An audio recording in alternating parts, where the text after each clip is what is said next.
Hello बच्चों, उम्मीद है आप सब खैरियत से होंगे। आज हम पढ़ने जा रहे हैं 6th क्लास के पहला जो यूनिट है मैथमेटिक्स का, जिसका नाम है सेट। सेट क्या होता है? सेट का जो कॉन्सेप्ट है वो 19th सेंचुरी में एक मैथमेटिशियन था जिसका नाम था जॉर्ज केंटर, उसने दिया था। ठीक है, ये बात आपको याद रखनी है, ये एमसीक्यूज में आ सकती है। ठीक है, 19th सेंचुरी में किसने? जॉर्ज केंटर ने जो है सेट का कॉन्सेप्ट दिया था। ओके, उसके बाद सेट है क्या? सेट क्या चीज है? A set is a collection of well defined and distinct objects. यानी ये सेट जो है एक मजमुआ है किस चीज़ का? एक तो वाज़े तौर पर और मुख्तलिफ ऑब्जेक्ट्स की, यानी वो ऑब्जेक्ट्स जो वाज़े तौर पर बयान किए जा रहे हों। ठीक है, अब वेल डिफाइन क्या है?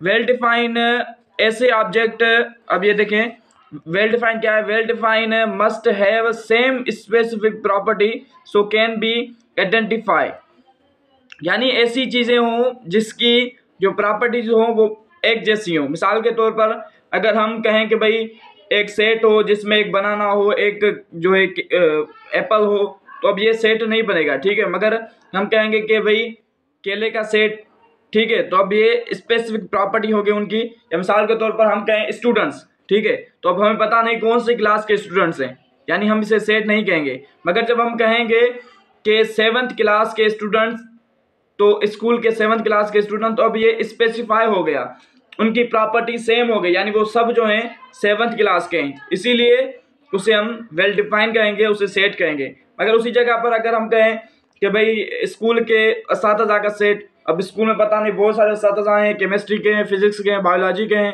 साइंस के हैं। अब जब हम कहेंगे कि इंग्लिश स्कूल में मौजूद इंग्लिश के असातिज़ा का सेट, यानी teachers present in school, English teachers present in set of English teacher present in school, तो अब ये सेट हो गया। क्यों? क्योंकि यहाँ पर वाज़े तौर पर कि भाई टीचर जो हैं वो इंग्लिश के टीचर हैं। यानी ये चीज़ बहुत अहम है कि वो चीज़ जो सेट होता है वो वाज़े तौर पर बयान किया जाता है। ठीक है, और दूसरी जो सेट की है वो डिस्टिंक्ट हो, यानी वो ऑब्जेक्ट डिस्टिंक्ट हो। डिस्टिंक्ट का मतलब क्या है? डिफरेंट ऑब्जेक्ट हो, यानी किसी भी सेट के अंदर अगर कोई चीज़ रिपीट होती है, कोई भी जो है एलिमेंट रिपीट होता है, उसे हम सेट नहीं मानते। यानी डिस्टिंक्ट हो, डिफरेंट ऑब्जेक्ट हो, डिफरेंट चीज़ें हों सेट के अंदर।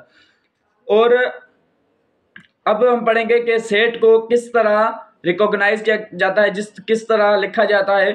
तो the recognise notation of a set, recognise notation of a set and its object. अब कैसे जो है सेट को डिनोट किया जाता है ये हम पढ़ेंगे।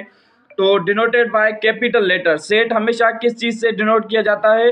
कैपिटल लेटर से। ठीक है, और जो एलिमेंट्स हैं, ये मिसाल के तौर पर ए, बी है, सी है, डी, ये कैपिटल लेटर है। तो सेट को हम डिनोट किस चीज़ से करते हैं? कैपिटल लेटर से। और एलिमेंट्स कौन कौन से होते हैं? एलिमेंट्स जो होते हैं, जो भी चीज़ सेट के अंदर होती है उसे हम एलिमेंट्स कहते हैं। और elements listed within the comma. Okay, list यानी elements listed within the curly और मिडिल ब्रैकेट, यानी जो एलिमेंट होते हैं वो किस चीज़ के अंदर कवर होते हैं, किस चीज़ के अंदर बंद होते हैं? करली ब्रैकेट के अंदर। ठीक है, और things present in set called elements, यानी जो भी चीज़ें सेट के अंदर मौजूद होती हैं उन्हें हम एलिमेंट्स कहते हैं। और वो सेपरेटेड बाय कामास, वो कामास के जरिए सेपरेट होते हैं। मिसाल के तौर पर ये ले लें, सेट है, ठीक है, ये हमारा क्या है? सेट ए है। अब हमने इसको डिनोट किससे किया है? कैपिटल लेटर से। हमने पढ़ा था denoted by capital English letters. अब हमने इसे डिनोट कैपिटल लेटर से किया है। अब आप देखेंगे तो हमने यहाँ पर करली ब्रैकेट, और ये करली ब्रैकेट से हमने इसके एलिमेंट्स को जो है बंद किया है। ठीक है, और इनके जो एलिमेंट है 1 2 3, ये इनके एलिमेंट्स हैं। ठीक है, यानी जो भी ऑब्जेक्ट या नंबर, जो भी चीज़ यहाँ पर मौजूद होगी उसे हम एलिमेंट्स कहेंगे। और ये एलिमेंट्स जो हैं किस चीज़ से अलग किए जा रहे हैं? कामा से। कामा से ये चीज़ें, ये एलिमेंट्स जो है सेपरेट किए जा रहे हैं। उसके बाद ये होते हैं, ठीक है, ये मुख्तसर जो है इंट्रोडक्शन है सेट का। उसके बाद एक सैम्पल होती है इस तरह की, जिसे हम कहते हैं बिलोंग टू और दूसरी इसके अपोजिट होती है नॉट बिलोंग टू। यानी जब भी मिसाल के तौर पर ये सेट है ए, ठीक है, तो अब इसके 1 2 3 4 5 ये जो इसके मेंबर हैं, अगर हम कहेंगे 1 जो है सेट ए का मेंबर है तो इस तरह लिखेंगे 1 is belong to set A, ठीक है। अब यहाँ पर जैसे कि 6 नहीं है तो हम 6 लिखेंगे, 6 नॉट बिलोंग टू ए, ठीक है। इस तरह यानी इस निशानी का मतलब ये होता है। उम्मीद है कि आपको बात समझ आ गई होगी। अगर आपको बात समझ आ गई है तो प्लीज़ सब्सक्राइब करें, लाइक करें, कमेंट करें, बेल आइकन को दबाएं ताकि हमारे दीगर लेक्चर आपको मिलते रहें। जज़ाकल्लाह।